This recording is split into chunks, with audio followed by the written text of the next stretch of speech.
She was already dead when he realized she'd given him sons. Kang Jae-yoon didn't attend funerals. The Daunt of Seoul, the man who controlled half the city's legitimate wealth and all of its shadowed power, didn't kneel at graves or bow to memory. Death was a business transaction he orchestrated, not a ritual he observed. Yet here he stood on rain-softened earth in broad daylight, his black Brioni suit absorbing the gray morning light, surrounded by headstones that marked the permanently powerless. The funeral for Anita Baker had been private, deliberately small. Her family, what little remained, hadn't known who to contact beyond the lawyer who'd appeared with guardianship papers bearing Jae-yoon's name. The Kang Syndicate's legal team had handled the logistics with surgical precision. Closed casket, expedited burial, minimal witnesses, clean, controlled, exactly the way he preferred his operations. But standing there, staring at the mahogany casket being lowered into Korean soil, Jae-yoon felt something crack beneath his carefully constructed armor. This wasn't an operation. This was Anita, the woman whose laughter had once filled his penthouse before he'd made the calculated decision to erase her from his life, the woman he'd convinced himself would be safer, happier, alive if she existed anywhere but in his world. He'd been wrong. The rain had stopped an hour ago, but moisture still clung to the air, carrying the scent of disturbed earth and funeral lilies. His security detail formed a loose perimeter 50 meters back, close enough to respond, distant enough to grant the illusion of solitude. Han, his head of operations, stood nearest, expression unreadable behind dark glasses, a manila envelope tucked under one arm. The contents of that envelope would reshape everything Jae-yoon thought he understood about the last 3 years. But it was the movement at the edge of his peripheral vision that made his world fracture. 2 small figures stood 20 feet away, flanking a middle-aged woman in modest black. The boys were barely 2 years old, dressed in miniature suits that swallowed their tiny frames, their dark hair catching the weak sunlight. They weren't crying, they weren't moving. They simply existed in that terrible, hollow way toddlers do when the world has shifted beneath them, and they lack the words to name their grief. Jae-yoon's breath seized. The boy on the left had his nose, sharp, even in infancy. The boy on the right had his jawline, already showing the stubborn set that Jae-yoon saw in his own reflection every morning. But it was their eyes, dark, almond-shaped, too solemn for their age, that confirmed what the guardianship papers had claimed and what his rational mind had refused to accept. Jun and Seo, his sons. The twins Anita had carried, birthed, and raised in complete silence, while he'd built his empire on the bones of everything soft he'd once allowed himself to feel. The woman holding their hands noticed his stare. She was Anita's cousin. He vaguely remembered Han mentioning her name. She looked at Jae-yoon with the particular contempt reserved for men who abandon women, and the complicated fear reserved for men who could make people disappear. She bent, whispered something to the boys, and nudged them forward. They toddled toward him with the unsteady gait of children still learning their legs. Their small feet left impressions in the damp grass. When they stopped 3 feet away, wobbling slightly, Jae-yoon realized he'd forgotten how to breathe. Jun, it had to be Jun.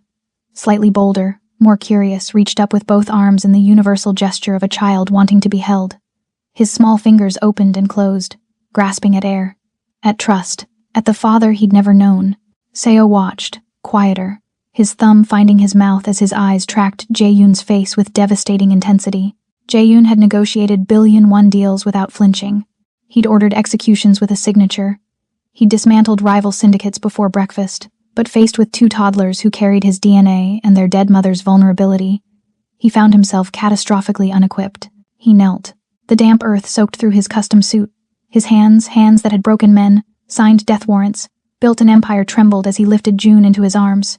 The child was impossibly light, warm, real. Seo pressed against his leg immediately, small body seeking comfort from a stranger who wore their mother's grief in his eyes. They stood there, 3 strangers bound by blood and tragedy, while the cemetery workers finished covering Anita Baker's casket with Seoul's unforgiving earth. Jae-yoon felt the eyes of his security detail. Knew Han was calculating the political ramifications. Understood that somewhere in the city's shadows his enemies were already sharpening their knives, because the Daunt of Seoul, untouchable, immovable, invincible, now had a weakness. 2 of them, small, grieving, and standing in broad daylight for anyone to see. Welcome to Ruthless Romance Tales, and you just walked into the kind of story that doesn't let go. If you've been here before, you know we don't traffic in safe, we deal in dangerous, in addictive, in the kind of love that rewrites your blood and refuses to apologize. And if you're new, strap in, because what you're about to witness is a man who built an empire on ruthlessness, learning that his greatest weakness might be his only salvation. Smash that like button like it owes you money. subscribe because you're already hooked whether you admit it or not, and hit that notification bell hard, because missing what happens next would be a crime. Now let's watch the Daunt's world burn and rebuild. The penthouse had never held children before. Jae-yoon's sanctuary, all clean lines, obsidian surfaces, and temperature-controlled silence now vibrated with disruption. Jun's wail cut through the air like a blade, high-pitched and relentless. Seo sat in the corner of the leather sectional, silent tears tracking down his brown cheeks. Thumb lodged in his mouth as he stared at nothing. Jae-yoon stood in the center of his living room, hands curled into fists at his sides, utterly paralyzed. The Daunt of Seoul, who commanded armies of enforcers and moved billions with a signature, couldn't stop a 2-year-old from crying. Han had arranged everything with his usual efficiency. A bedroom had been converted, twin beds with railings, soft blankets, toys still in packaging scattered across the floor like evidence of purchased affection. A nanny was scheduled to arrive in the morning, but right now, at 2 a.m, it was just Jae-yoon and the sons who looked at him like he was a stranger wearing their father's face, because he was. Jun's crying escalated. Jae-yoon moved toward him, reached down with hands that suddenly felt too large, too rough, too stained with things children shouldn't touch. He lifted the boy awkwardly, and Jun immediately arched away, small body rigid with rejection. I don't, Jae-yoon's voice came out sharp, wrong. He tried again, softer. I don't know what you need, Jun wailed louder. Seo's silent tears fell faster. Jae-yoon carried Jun to the converted bedroom, Seo trailing behind with the haunted obedience of a child who'd learned that protest changed nothing. He set Jun in one of the beds, and the boy immediately scrambled to the edge. Reaching for his brother, Jae-yoon lifted Seo into the same bed. They curled into each other instantly, Jun's arm wrapping around Seo's smaller frame with protective desperation. The sight split something open in Jae-yoon's chest. He grabbed one of the books the nanny service had delivered, something with bright illustrations and simple words. He sat on the edge of the bed, opened to the first page, and began to read. His voice came out graveled, stilted, designed for boardrooms and interrogations, not bedtime stories about rabbits and friendship. Jun stopped crying, but not because of comfort, because of confusion. Jae-yoon pushed through, page after page, his throat tight with failure. When he finally closed the book, both boys were staring at him with identical expressions of wary exhaustion. Not trust, not love, just the terrible acceptance of children who'd already learned that adults were unreliable. Sleep, Jae-yoon said, the command gentler than he'd ever spoken in this penthouse. He stood to leave, and Jun's small hand shot out, gripping the sleeve of his shirt. The child didn't say anything, just held on. Seo's fingers found Jae-yoon's other hand a moment later. Jae-yoon sat back down, trapped between 2-year-olds who needed something he'd spent a decade teaching himself not to give. He stayed until their breathing evened out, until their grips loosened and sleep finally claimed them. When he extracted himself, his shirt was wrinkled, his chest hollow. Han waited in the hallway, manila envelope in hand. His expression was carefully neutral, but Jae-yoon caught the flicker of something softer beneath the professional mask. The legal documents, Han said quietly, extending the envelope. Anita Baker's will and guardianship designation. Jae-yoon took it, moved to his office, the one room still untouched by the chaos of sudden fatherhood. He poured 2 fingers of whiskey he wouldn't drink and opened the envelope. The will was brief. Anita had almost nothing to leave a savings account with, barely enough to cover her funeral, a few personal items. But the guardianship papers were meticulous, notarized, updated 3 months ago. In the event of my death, I designate Kang Jae-yoon as sole legal guardian of my sons, Kang Jun and Kang So. She'd given them his name. Even after he'd destroyed what they had, even after 3 years of silence, she'd trusted him with the only things that mattered. The knife of regret twisted deeper. The accident, Jae-yoon said, his voice empty. Investigate it. I want to know everything. Han nodded. Already started. Initial reports show brake failure, but the timing. He paused. It's convenient. Find out who benefited from her death. Sir. Han hesitated. There's something else. The boy's belongings. There wasn't much, but Han produced a small bundle wrapped in tissue paper. This was in Jun's jacket pocket. Jae-yoon unwrapped it. A tiny silver charm fell into his palm, a lotus flower, delicate and tarnished with age. His fingers closed around it reflexively, muscle memory firing before his mind could catch up. He'd given this to Anita 3 years ago, their last night together. The memory detonated behind his eyes with the force of a blade between ribs. His old apartment, before the penthouse, before the Daunt title. Anita stood at the floor-to-ceiling windows overlooking Seoul's glittering sprawl, wearing nothing but his white dress shirt, the hem brushing the tops of her thighs. The city's lights painted her rich brown skin in amber and shadow, turning her into something ethereal and devastating. He'd approached from behind, whiskey in hand, and she'd turned with that smile, the one that made him believe he could be something other than his father's weapon. "You're staring," she'd said, voice warm with knowing. "You're worth staring at." She'd taken the glass from his hand, sipped, her full lips leaving a mark on the rim. The charged silence between them was its own language. He'd traced the curve of her neck with his mouth, tasted the salt of her skin, felt her breath hitch against his lips. Jae-yoon. His name on her tongue was prayer and damnation. He'd turned her to face him, hands framing her face, thumbs brushing the sharp angle of her cheekbones. Her dark eyes held questions he couldn't answer. The silk of her natural curls slipped through his fingers as he kissed her, slow, deliberate, memorizing the architecture of her mouth like he was cataloging evidence he'd need later. Because he'd already decided. Later, in the tangle of sheets and fading adrenaline, he'd fastened the lotus charm around her wrist. Her skin was warm, damp, her pulse fluttering beneath his fingertips. "For protection," he'd said. She'd laughed softly, the sound vibrating against his chest. "From what?" "From me." Her smile had faltered. She'd seen the truth in his eyes before he'd spoken it. "I'm ending this," he'd said, the words clinical, brutal. "You'll leave Seoul, tonight. My people will set you up anywhere you want. New identity, money, safety, but you don't come back. You don't contact me. You disappear." "Why?" Her voice had cracked, and the sound of it nearly broke his resolve. "Because my father's dead, and the council meets in 6 hours to confirm me as Daunt. If they know about you, they'll use you, hurt you, kill you to test my loyalty." He'd gripped her shoulders, forced her to see the monster he was becoming. "I can't protect you and take the title. So I'm choosing the title." She'd stared at him, tears streaming down her face, cutting paths through the remnants of pleasure and promise. But she'd understood. That was the worst part. She'd understood exactly what he was sacrificing her for. "I love you," she'd whispered. "I know." He'd made her leave before dawn, watched her walk out wearing yesterday's clothes and his charm, her hand pressed to her still flat stomach, a gesture he hadn't understood then but now recognized with devastating clarity. She'd already known. She'd been pregnant, and she'd left anyway, protecting his choice even as it destroyed her. Jae-yoon opened his eyes. The charm bit into his palm where he'd been gripping it hard enough to draw blood. Han had left quietly. The penthouse was silent except for the soft sounds of children sleeping down the hall. He moved on instinct, opening drawers he hadn't touched in years, searching until he found an antique silk scarf, deep burgundy, still folded carefully. He lifted it, and the scent hit him immediately. Cinnamon and sea salt. Anita's signature.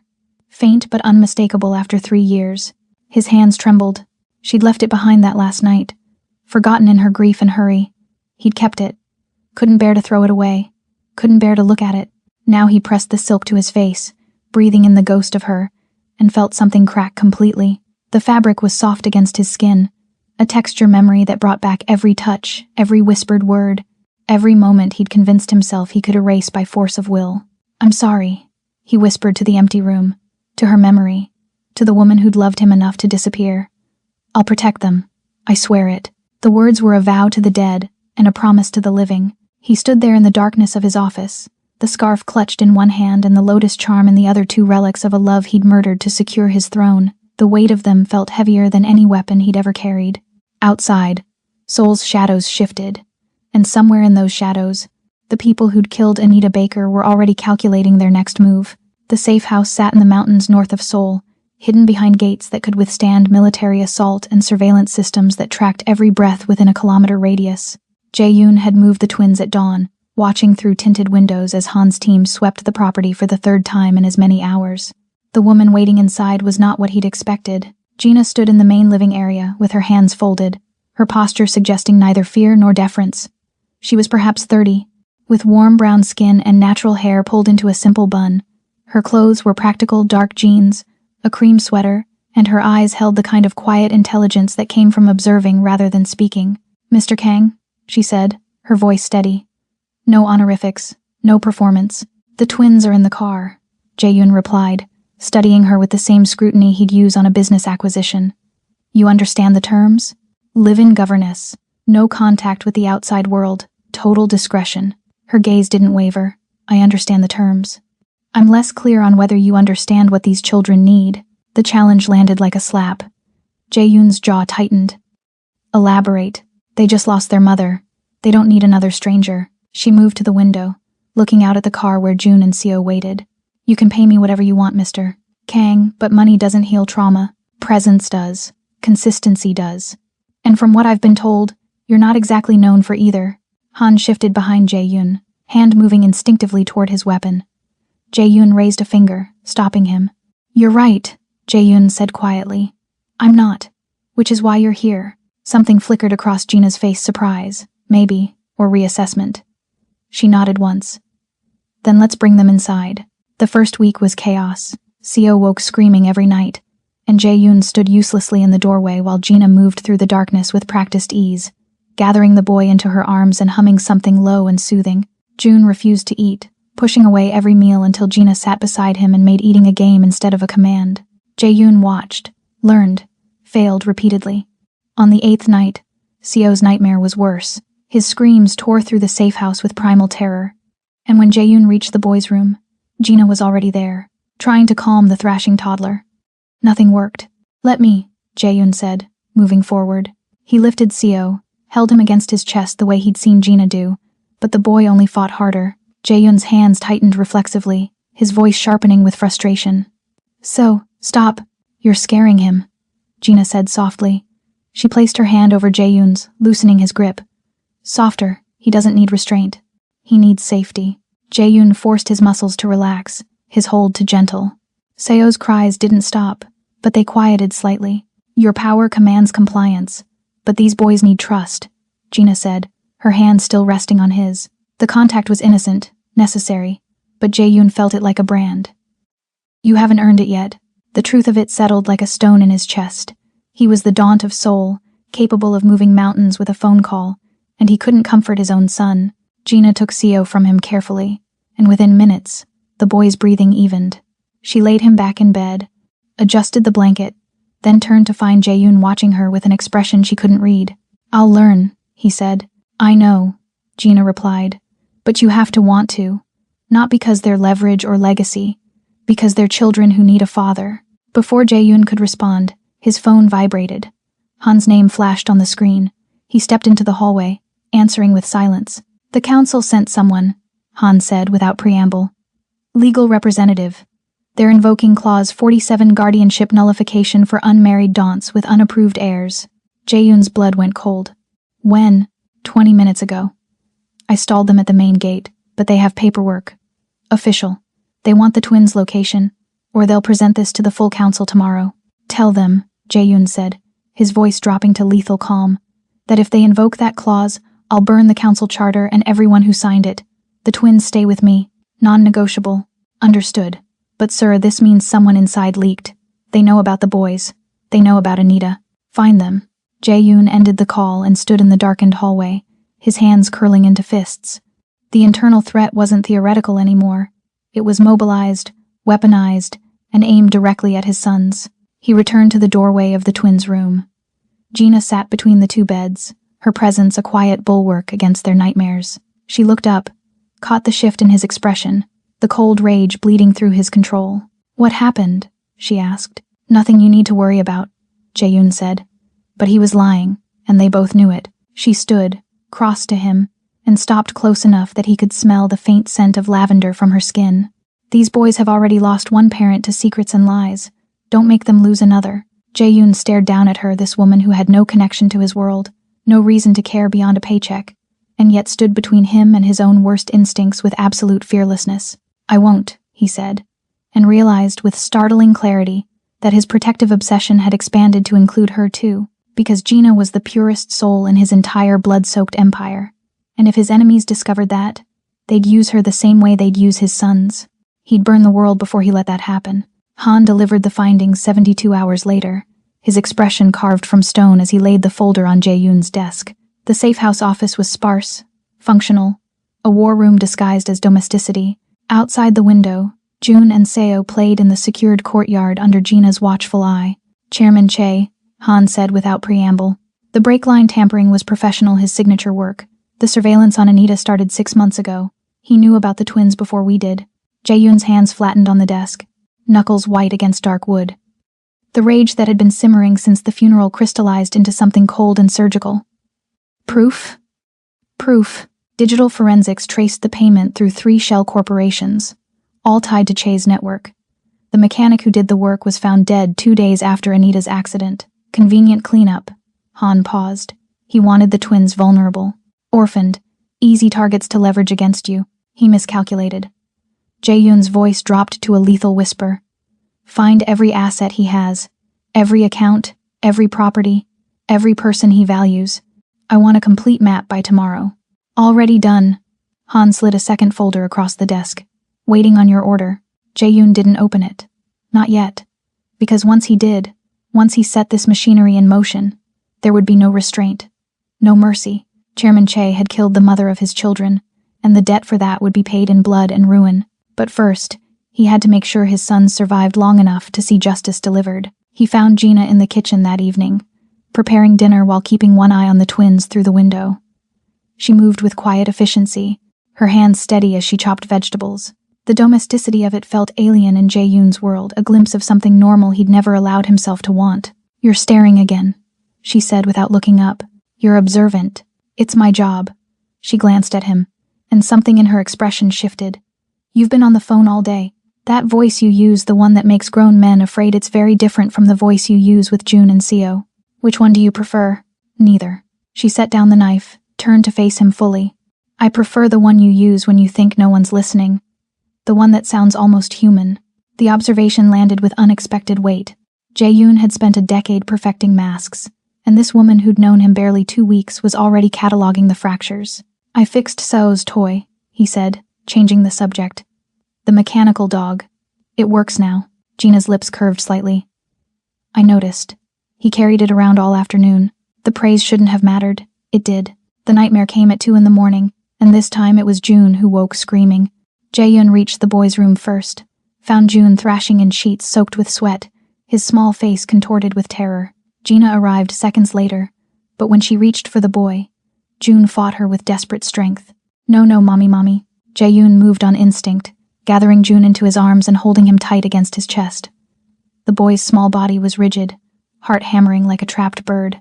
Jae-yoon pressed his face into June's hair, breathing in the clean scent of child shampoo and something indefinably precious.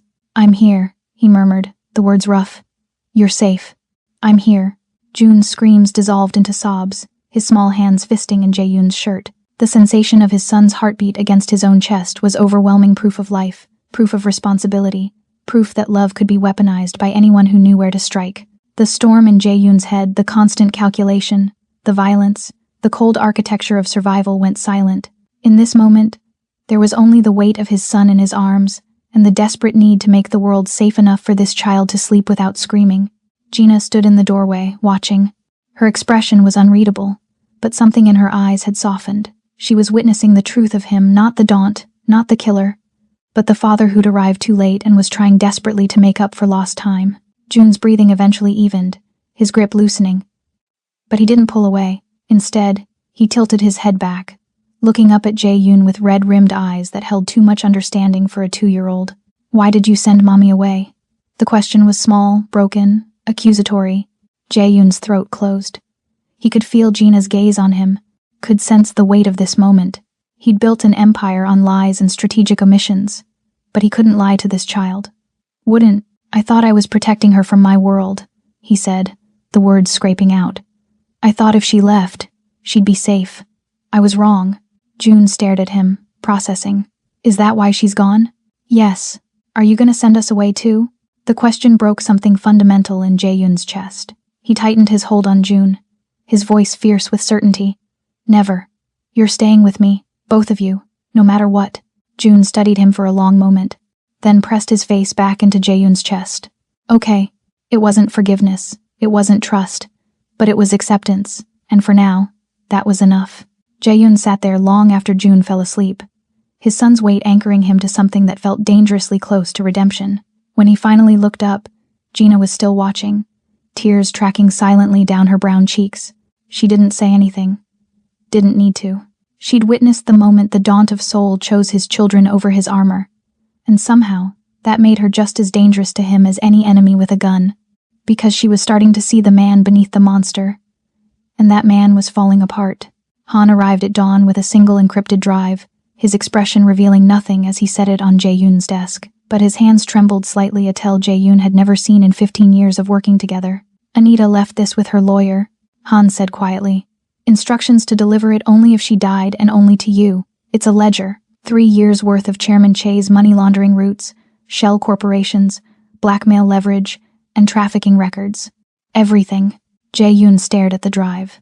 The implications detonated slowly, each one more devastating than the last. She knew he was watching her, knew he'd eventually move against her to get to you. Han's voice was carefully neutral. She built you a weapon, sir. The kind that doesn't just wound, it erases. Jae-yoon picked up the drive, the weight of it insignificant compared to what it represented. Anita had spent 3 years documenting his enemies' sins while raising their sons alone, protecting them from shadows Jae-yoon hadn't even known existed. She'd given him the means to win a war he'd been too blind to see coming. She'd trusted him, even after he'd destroyed them both. The memory hit without warning, dragging him back 3 years to the moment everything fractured. His apartment, Anita wrapped in his sheets, her brown skin luminous in pre-dawn light, her eyes heavy with the secret she hadn't yet told him. He'd already made his decision, already chosen the throne over her heart, but his body betrayed him one last time. He'd traced the curve of her spine with reverent fingers, memorizing the architecture of her, the way she sighed when he kissed the hollow of her throat, the way her hands gripped his shoulders when he whispered her name like a confession. Stay. She'd breathed against his mouth, the word desperate. I can't. Then take me with you. Into whatever darkness you think you're protecting me from. Let me choose. No. He'd pulled back, forced ice into his voice even as his hands refused to let her go. You don't understand what they'll do to you, what I'll become. I'm choosing your life, Anita, even if it destroys us both. She'd stared at him, tears streaming, one hand pressed to her stomach. And if I'm already carrying part of you? What then? He'd frozen. The question hung between them like a blade. You're not, he'd said, the lie tasting like ash. But he'd known. Somewhere deep in his bones, he'd known. And he'd sent her away anyway, choosing the illusion of her safety over the reality of their love. She'd understood his sacrifice, had loved him enough to disappear, had spent 3 years protecting their sons and building him a weapon for the war she knew was coming. Jae-yoon opened his eyes, the drive still clutched in his fist. The cost of that choice was a grave in Korean soil and 2 orphaned boys who called him a stranger. Compile everything, he said, his voice hollow. Cross-reference it with Che's known associates, his legitimate businesses, his political connections. I want a complete strike package by tonight. Sir, if you use this, there's no going back. The council will see it as a declaration of total war. You'll have to choose between the Daunt title and... I've already chosen. Jae-yoon's gaze was lethal. My sons don't need the Daunt. They need a father who's alive to raise them. Han nodded once and left. Jae-yoon sat alone in the office, the weight of Anita's final gift pressing against his chest like a physical thing. She'd given him everything, her body, her heart, her children, and now her vengeance. All he'd given her in return was abandonment and a grave. The door opened softly. Gina stood in the threshold, her dark eyes unreadable. The boys are asking for you. I'll be there in a moment. She didn't leave. Instead, she stepped inside, closing the door behind her. I overheard your conversation with Han. Not all of it, but enough. Jae-yoon's jaw tightened. You shouldn't have. Probably not. She moved closer, her presence steady and unnervingly calm. You're planning something that puts you at risk. It's necessary. For revenge or for protection? The question was too perceptive. Jae-yoon stood, putting the desk between them like a barrier. Both. Gina studied him with those watchful eyes, seeing too much. I don't understand your world. The violence, the power games, the constant calculation, but I understand what I see in you when you hold those boys. You're trying to be better than what made you. I'm trying not to get them killed. By starting a war? By ending one. He gripped the edge of the desk, knuckles white. Chairman Che killed their mother to use them as leverage against me. If I don't eliminate him completely, he'll come for them again. And next time, I might not be fast enough. Fear flickered across Gina's face, quickly suppressed. And what happens to Jun and Seo if you don't survive this war? The question hit harder than it should have. Jae-yoon had considered his own death a dozen times in the planning, had made provisions, had ensured Han would protect the boys if the worst happened, but hearing Gina voice it made the possibility feel catastrophically real. They'll be protected, he said. I've made arrangements. That's not what I asked. She closed the distance between them, stopping close enough that he could smell the faint scent of lavender and something uniquely her. Those boys just lost their mother. If they lose you too, they won't. You can't promise that. I can promise I'll burn everything to ash before I let Che touch them. His voice dropped, lethal and certain, including myself. Gina held his gaze, unflinching. Then make sure you survive. Because they need you, not your protection, not your money. You. The intensity between them shifted, charged with something neither of them acknowledged. Jae-yoon was acutely aware of how close she stood, of the steadiness in her eyes, of the way her presence pulled at something he'd thought he'd killed years ago. Why do you care? He asked quietly. Because someone has to. She reached out, her fingers brushing his where they gripped the desk. The contact was brief, innocent, but it burned. And because I'm starting to believe you might actually be worth saving. She left before he could respond. Jae-yoon stood alone in the silent office, her words echoing. He picked up his phone, dialed Han. Prepare for the complete dismantling of the Che syndicate, he said. Full strike. No survivors. Understood. Timeline? 48 hours. Jae-yoon looked at the encrypted drive, at Anita's final gift. The Daunt will be lost tonight, so the father can survive tomorrow. He ended the call and walked toward the sound of his son's laughter, carrying the weight of what he was about to become. Jae-yoon left the safe house at noon, making sure every camera caught his departure. The convoy was excessive, 3 armored vehicles, 8 security personnel, Han at his side. He wore the tailored suit of the Daunt, his expression carved from ice as they drove toward Seoul's city center where the tower waited. The meeting was fabricated. A lure. Chairman Che's surveillance would report the Daunt exposed, vulnerable, miles away from the mountain safe house where his sons slept. He'll take the bait, Han said quietly from the passenger seat. Intelligence confirms his retrieval team has been on standby for 72 hours. How long until they move? 2 hours. Maybe less. Han's jaw tightened. You're sure about this? Jae-yoon stared through tinted windows at the city he'd conquered. I need him to show his hand. All of it. Every resource. Every operative. When he commits to taking my sons, I'll know exactly who to kill. And if we're not fast enough, we will be. The certainty in Jae-yoon's voice was absolute, but beneath it lurked something feral. If Che's men touched his children, there wouldn't be enough of Seoul left standing to bury the bodies. The tower rose ahead, glass and steel reflecting the afternoon sun. Jae-yoon's phone buzzed. A coded message from the safe house security. All clear, subject secure. He memorized the timestamp. The clock was running.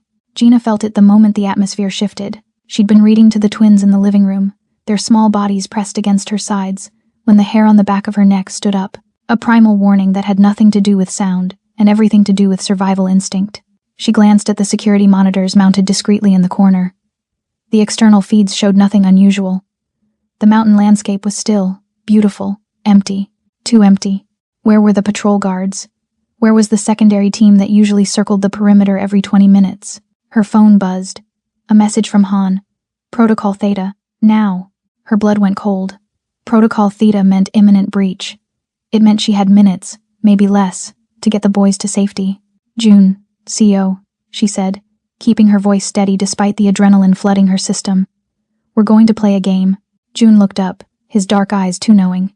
Is someone coming? The question broke her heart. 2 years old and already conditioned to fear strangers, to understand danger. Yes, sweetheart, but I'm going to keep you safe. She gathered them quickly, moving toward the hidden door in the back hallway that led to the fortified panic room. Her hands trembled as she punched in the code Jae-yoon had made her memorize. The steel door slid open with a whisper, revealing a space designed to withstand siege-reinforced walls, independent air supply, communication equipment, and enough supplies for a week. She ushered the boys inside, their small faces pale with confusion and fear. Seo started crying softly, and Gina pulled them both against her, crouching to their level. Listen to me, she said, her voice fierce. Your father is coming. He will always come for you. But right now, you need to be very, very quiet. Can you do that? They nodded, June's small hand gripping hers with surprising strength. Gina activated the panic room's locks, sealing them inside. Then she pulled up the security feeds on the internal monitor and watched her worst fears materialize. Dark figures moved through the tree line with military precision. 8 operatives dressed in tactical gear, weapons raised, spreading out to surround the house. They moved like shadows, professional and lethal. The external power died. The safe house plunged into darkness, backup generators kicking in a heartbeat later. But the message was clear. They were coming inside. Gina gathered the twins closer, her heart hammering, and prayed that Jae-yoon was already on his way. The alert hit Jae-yoon's phone 30 seconds after the power cut. Han saw his expression change and was already redirecting the convoy before the order was given. Go. Now. The armored vehicle peeled away from the tower, sirens screaming, Han barking commands into his comm unit. Backup teams mobilized from 3 locations, all converging on the mountain safe house with lethal intent, but Jae-yoon knew with sickening certainty that they wouldn't arrive in time. He called Gina. She answered on the first ring, her voice carefully controlled. We're in the panic room. They're inside the house. Don't open that door for anyone but me. His voice was lethal calm. I'm 10 minutes out. Jae-yoon. Her voice cracked slightly. They brought explosives. I can see them setting charges on the interior doors. 10 minutes might as well be a lifetime. The city blurred past at speeds that bent legality and physics.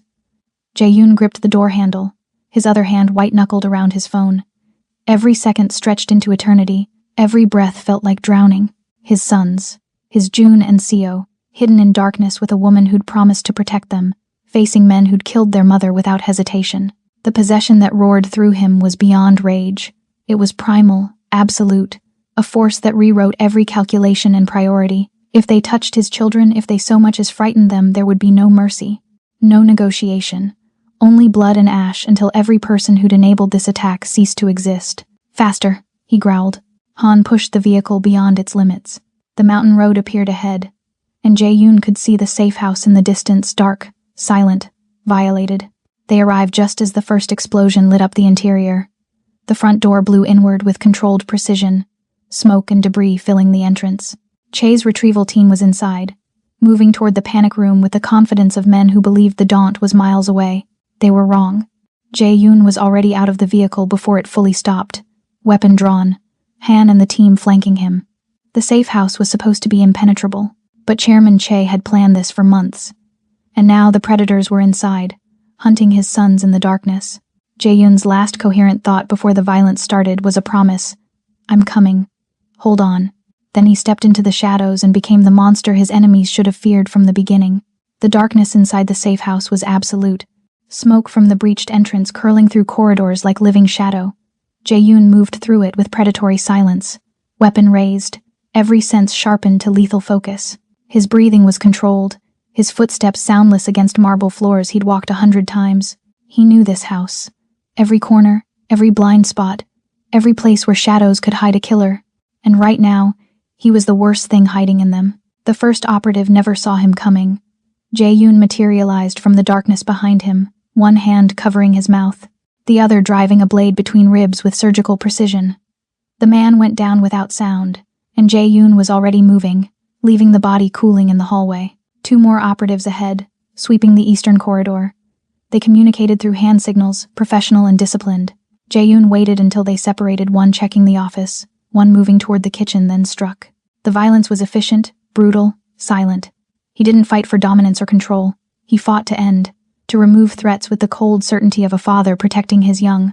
Each movement was deliberate, fueled by the image of June and Seo huddled in darkness, terrified and waiting for him to make good on his promise. 3 down, 5 remaining. Voices crackled through their comms. Korean clipped, urgent. They'd realized the Daunt wasn't miles away, that they'd walked into a trap of their own making. Too late. Jae-yoon found the next 2 near the central staircase, both heavily armed, both scanning the darkness with night vision gear. He killed the lights on the backup generator with a switch near the security panel, plunging the house into deeper blackness. Their night vision became a liability, the sudden absence of light blinding them. He moved like vengeance personified, close-quarters combat that was more execution than fight. One went down with a crushed windpipe.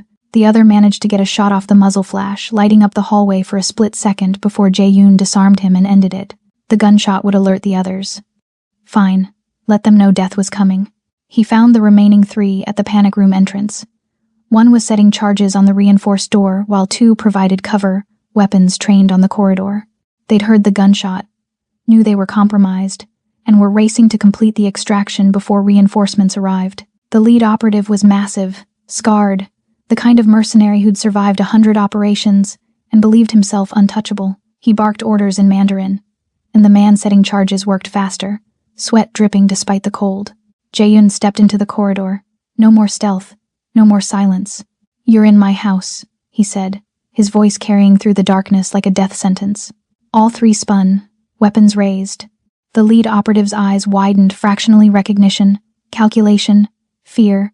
"The Daunt," he said, and there was grudging respect in his tone. "We were told you'd be in the city. You were misinformed." The firefight was brief and vicious. Jae-yoon used the corridor's narrow space to his advantage, forcing them into close quarters where their numbers meant nothing.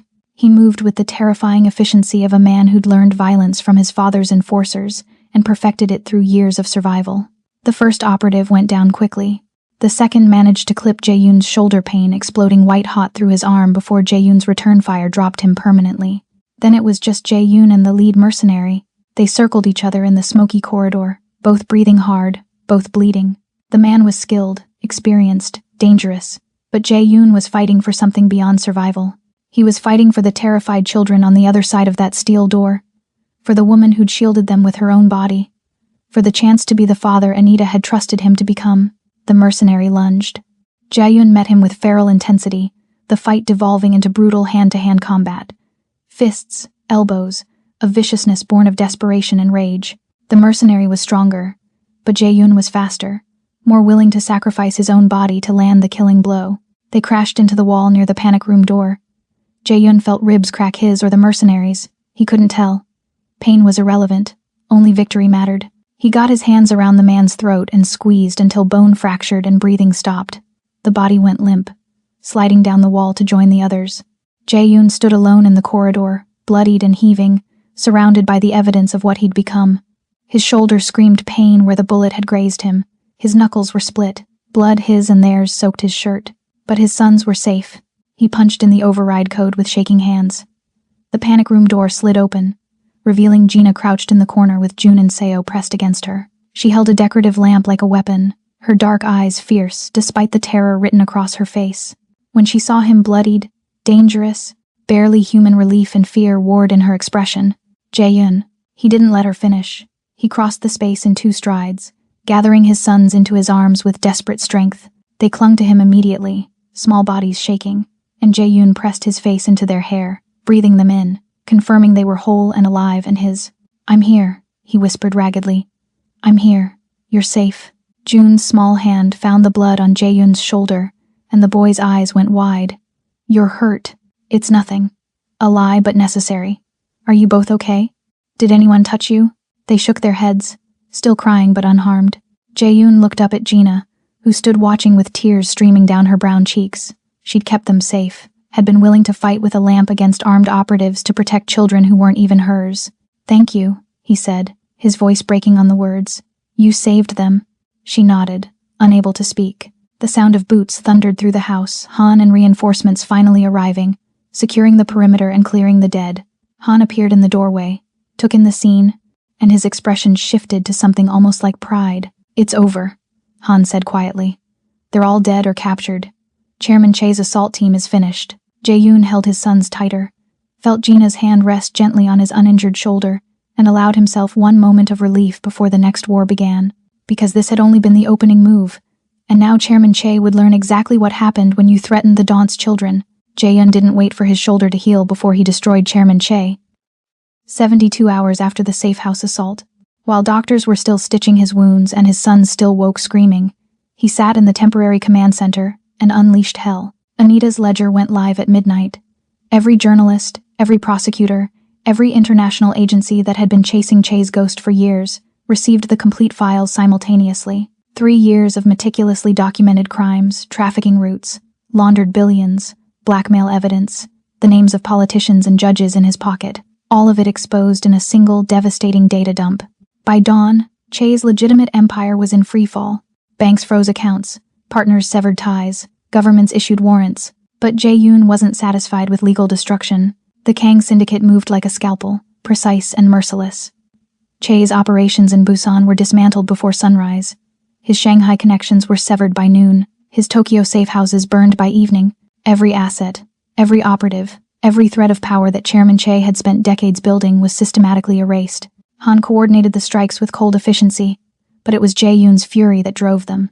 The man who'd killed Anita, who'd sent armed mercenaries after 2-year-olds, who'd believed the Daunt's love for his children was a weakness to exploit that man would cease to exist. Chairman Che was found in a Hong Kong hotel room 72 hours later, dead from a single gunshot wound. The official report called it suicide. Everyone in the underworld knew better. The message was clear. Touch the Daunt's children, and not even death would be quick. 2 weeks after Che's elimination, Jae-yoon called a meeting of the Council of Elders. He arrived at the private estate outside Seoul where they gathered, his sons conspicuously absent, his expression carved from granite. "I'm stepping down," he said without preamble. Effective immediately. Han will assume control of all legitimate Kang operations. The rest, the shadow business, the enforcement, the things my father built, dissolves. Anyone who objects can take it up with me personally. Silence. The council members exchanged looks but said nothing. They'd seen what happened to Chairman Che. They'd watched the Daunt dismantle a rival syndicate in less than a week. No one was foolish enough to challenge him. "The Kang name remains," Jae-yoon continued, his voice lethal calm. "But the Daunt dies today. My sons will inherit wealth, not blood debts. They'll grow up knowing their father, not fearing him." He left without waiting for their blessing. He didn't need it. 3 months later, the coastal town of Yeosu felt like another world. The small house Jae-yoon had purchased sat on a cliff overlooking the sea, far from Seoul's shadows and the weight of the empire he'd abandoned. The air smelled of salt and freedom. Jae-yoon stood on the wooden deck, watching Jun and Seo chase each other through the grass. They laughed real, unguarded laughter that still startled him with its purity. Seo stumbled, and Jun immediately helped him up, their bond deeper than anything violence or power could forge. They were healing, slowly, but unmistakably. Gina knelt in the garden she'd planted, her hands working rich soil around tomato plants. She wore simple clothes, jeans and a linen shirt, and her natural hair was pulled back with a colorful scarf. The morning sun painted her brown skin gold, and when she looked up and caught him staring, her smile was knowing and warm. "You're doing it again," she said. "Doing what?" "Staring like you're trying to memorize me." He didn't deny it. Over the past 3 months, Gina had become essential not as the governess anymore, but as the steady presence that anchored all of them. She'd stayed when she had every reason to leave, had chosen this quiet life with a former crime lord and his traumatized sons. She stood, brushing dirt from her hands, and crossed to where he stood. The boys' laughter filled the space between them, a sound that 3 months ago would have seemed impossible. "How's your shoulder?" she asked, her fingers brushing the place where the bullet had grazed him. Healed. The touch sent heat through him that had nothing to do with injury, and everything to do with the way she looked at him like he was worth saving. And the nightmares? Less frequent. He'd wake sometimes, heart racing, convinced Che's men had breached the house, but then he'd hear Gina's breathing from the guest room down the hall, his sons sleeping peacefully, and the panic would recede. Good. She studied his face with those watchful dark eyes. "You look different here. Lighter. I feel different." He caught her hand before she could pull away, his thumb tracing circles on her palm. "I'm not the Daunt anymore. I'm just a father. A man. Someone who's learning that power and control aren't the same as safety and love." She stepped closer, and the air between them charged with something they'd both been carefully ignoring. "I see you, Jae-yoon. The real you. And I'm not afraid." The words unlocked something he'd been guarding. He lifted his free hand, cupped her face, felt her breath catch. The magnetic pull between them had been building for months, through shared nightmares and morning routines, through the quiet intimacy of raising children together, through the trust that came from surviving darkness side by side. "I don't deserve you," he said quietly. "Probably not." Her smile was gentle, devastating. "But maybe that's not the point anymore." Jun's voice cut through the moment. "Gina, come see." She laughed, the sound bright, and pulled away to join the boys. But she looked back at him, and the promise in her eyes was clear. Later, when the children slept and the house quieted, when they could explore this thing growing between them without audience or hesitation, Jae-yoon watched his sons show Gina a shell they'd found, watched her kneel to their level and make them feel heard, watched the woman who'd saved his children's lives now save his soul piece by careful piece. The Daunt was dead, but the father the man was learning to live, and for the first time in his violent, blood-soaked life, Jae-yoon believed in redemption. That's how you rewrite a legacy, family. The ruthless Daunt traded his empire for something no amount of power could buy: the chance to be loved not for what he controls, but for who he's becoming. If this story grabbed you by the throat and refused to let go, hit that like button, subscribe for more dark romance that'll ruin you for anything vanilla, and drop a comment telling me whose story you want next. Because in this world, everyone's got blood on their hands and love in their hearts. The question is, which one wins?